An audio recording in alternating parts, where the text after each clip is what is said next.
नमस्कार. पारिजात किचनमध्ये तुम्हा सगळ्यांचं खूप मनापासून स्वागत. कधी कधी काय होतं, सकाळी नाश्त्याच्या वेळी किंवा इतर कधीही आपल्याला डोसा खावासा वाटतो, पण त्यासाठी बरीच पूर्वतयारी करावी लागते.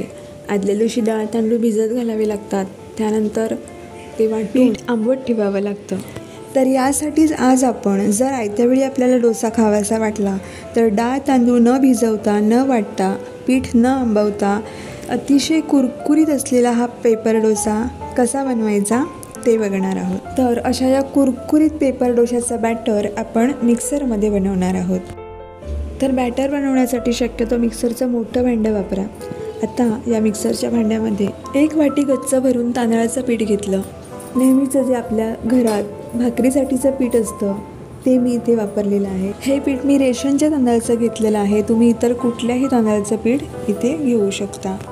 आता यामध्येच 1 टेबलस्पून बेसन घालायचं, म्हणजे चणा डाळीचं पीठ घालायचं. आता हे बेसन यामध्ये वापरल्यामुळे काय होतं तर डोशाला रंग छान येण्यास मदत होते, तसंच मस्त असा खमंगपणा या डोशांना येतो. आता डोशांना कुरकुरीतपणा येण्यासाठी त्यामध्ये 2 टेबलस्पून बारीक रवा घालायचा आहे. जर बारीक रवा तुमच्याजवळ नसेल तर जाड रवा मिक्सरला लावून घेतलात तरी काही हरकत नाही.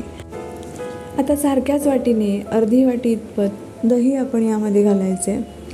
दही जर नसेल तर त्याच प्रमाणात म्हणजेच अर्धी वाटी आपल्याला ताक यामध्ये घालायचे. आता यामध्ये घालूयात पाणी. तर इथे मी एकूण 2.5 वाटी पाणी यामध्ये घातलेलं आहे. आता आपल्या डोशांना रंग सुरेख यावा, तसंच चकाकी यावी यासाठी घालायची 1 चमचा साखर आणि यामध्ये चवीप्रमाणे मीठसुद्धा आपल्याला घालून घ्यायचं आहे.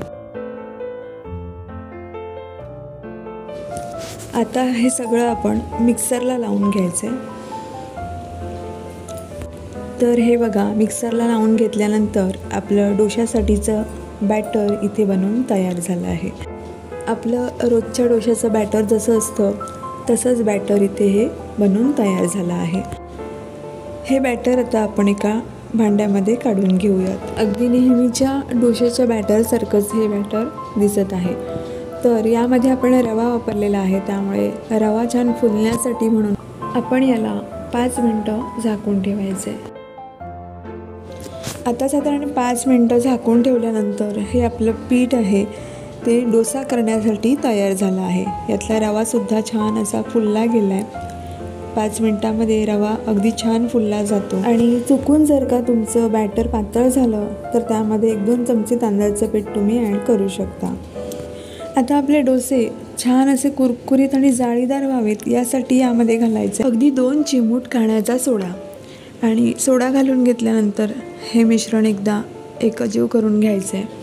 तर इथे आपलं पेपर डोशासाठीचं बॅटर बनवून तयार आहे. डोसे बनवायला घेऊ. तर डोसे बनवण्यासाठी इथे मी एक नॉनस्टिक पॅन घेतला आहे आणि त्याला गरम करण्यापूर्वीच अशा प्रकारे तेल लावून घेतलं आहे. अशा प्रकारे आधीच तव्याला तेल लावून घेतल्यामुळे डोसा तव्याला अजिबात चिकटत नाही. तेल लावून घेतल्यानंतर तवा गरम करत ठेवायचा आणि तवा गरम झाला की आपण यावर अशा प्रकारे पाणी शिंपडायचं, म्हणजे तव्याचं टेम्परेचर हे कमी होईल. आता गॅसची फ्लेम लो करून आपण यावर डोशाचं बॅटर घालून घेणार आहोत. डोसा घालतेवेळी गॅसची फ्लेम मात्र कमीच असायला हवी, नाहीतर डोसा चिकटू शकतो. आणि साधारण पळीभर बॅटर आपण डोशाच्या तव्याच्या मधोमध घालून ते अशा प्रकारे कडेने पसरवत जायचं. मिश्रण जर पातळ असेल तर डोसा नीट पसरवता येत नाही, म्हणून मिश्रण जास्त पातळ ठेवू नका. डोसा छान पसरला गेल्यावर गॅसची फ्लेम मध्यम करायची आणि याला आता कडा सुकेपर्यंत असंच ठेवून द्यायचं आहे.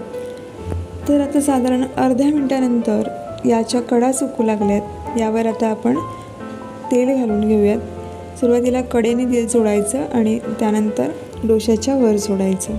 अशा प्रकारे तेल सोडल्यावर सुद्धा डोशाला एक प्रकारची चकाकी येते. तर आता हा डोसा आपल्याला मध्यम गॅसवर छान असा तांबूस रंग येईपर्यंत भाजून घ्यायचा आहे. जर का तुम्हाला असं वाटत असेल की डोशाच्या कडा व्यवस्थित शेकल्या जात नाही आहेत, तर तुम्ही डोशाच्या कडा बर्नरच्या मध्यभागी शिफ्ट करत करत डोसा छान असा भाजून घ्यायचा. तर आत्ता आपल्याला हा डोसा एक 3 ते 4 मिनटं हलकासा तांबूस रंग दिसेपर्यंत भाजून घ्यायचा.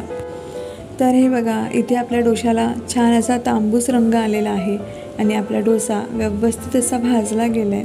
डोसा अजिबात तव्याला चिकटला गेला नाही आहे आणि तो छान अशा प्रकारे तव्यापासून सुटला आहे. आता आपण याला काढून घेऊयात.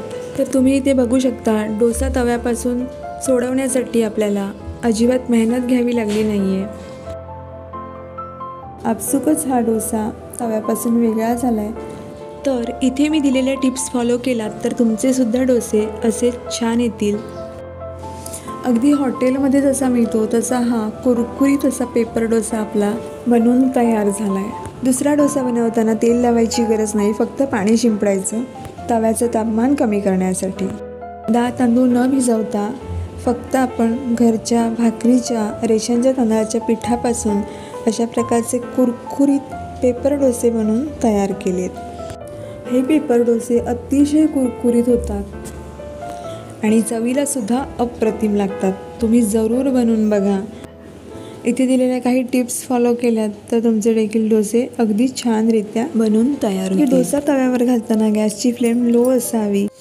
तसंच डोसा घालून घेतल्यानंतर अर्ध्या 1 मिनिटांनी जेव्हा डोशाच्या कडा सुकतील तेव्हा कडेने तेल सोडायचं आणि वरूनसुद्धा तेल सोडायचं. त्यानंतर गॅसची फ्लेम मिडियम करून डोसा आपल्याला छान असा तांबूस रंग येईपर्यंत भाजून घ्यायचा आहे आणि त्यानंतर आपण डोसा काढून घ्यायचा. तसंच दुसरा डोसा घालताना आपण पुन्हा तेल लावायची गरज नाही, फक्त तव्यावर पाणी शिंपडायचं जेणेकरून तव्याचं तापमान कमी होईल आणि त्यावर डोसा घालायचा. तर आजची ही डाळ तांदूळ न भिजवता बनवलेली तांदळाच्या पिठाच्या डोशाची रेसिपी तुम्हाला कशी वाटली? आवडली असेल तर नक्की एक लाईक करा. तसंच कमेंट करून सांगा. तुमच्या मित्रमैत्रिणींसोबत जास्तीत जास्त शेअर करा. तसंच पारिजात किचनला अजूनपर्यंत सबस्क्राईब केलं नसेल तर सबस्क्राईब करा. शेजारील बेल आयकॉन प्रेस करा जेणेकरून माझ्या पुढच्या व्हिडिओचं नोटिफिकेशन तुमच्यापर्यंत लवकरात लवकर पोहोचेल. लवकरच पुन्हा भेटू अशाच एका नवीन रेसिपीसोबत. तोपर्यंत बाय.